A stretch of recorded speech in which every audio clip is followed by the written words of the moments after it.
Chers lecteurs, chères lectrices, chers amis, voilà, c'est l'heure, ou presque, du déconfinement.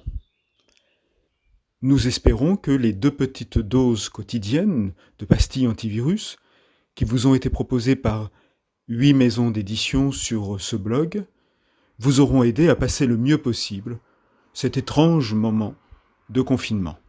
Au début de cette aventure, vous vous souvenez peut-être que nous avions parlé de livres au bois dormant, ces livres qui étaient entrés en librairie un peu avant ou juste après le confinement, et qui s'étaient endormis là, dans une forêt d'autres livres. Les librairies étaient fermées, elles ont commencé pour certaines à réouvrir, la plupart vont réouvrir le 11 ou le 12 mai. Alors nous allons bientôt pouvoir aller réveiller ces livres-là également. Au-delà des livres, ce qui importe surtout de réveiller, c'est notre appétit de la vie, notre appétit des arts, notre appétit de la création.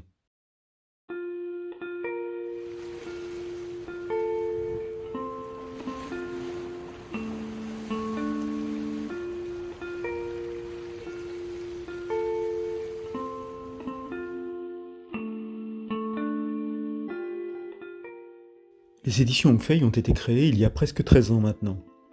Elles sont spécialisées en littérature jeunesse. Elles travaillent autour de 3 thèmes essentiellement: le voyage, l'intérêt pour l'inconnu et la relation à l'autre. Elles comptent un peu plus de 100 albums à leur catalogue à l'heure actuelle.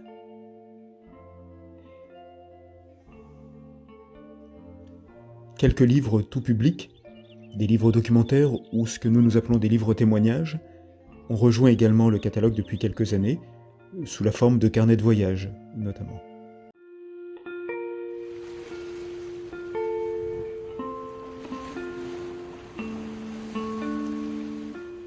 Chez Hongfei, on aime beaucoup l'image de la rivière.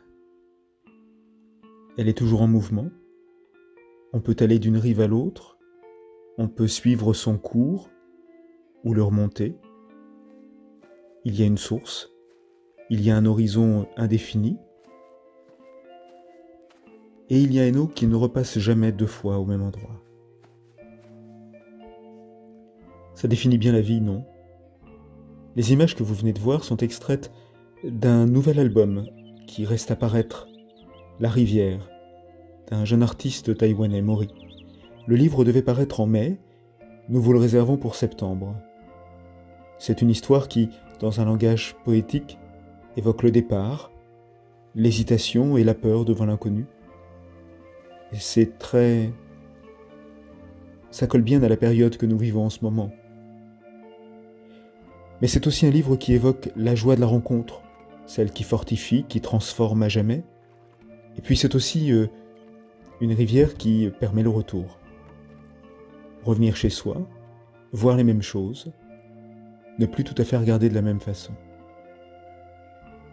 Chers amis, nous nous retrouverons bientôt, un peu plus libres, et ensemble, et ça nous fait très plaisir.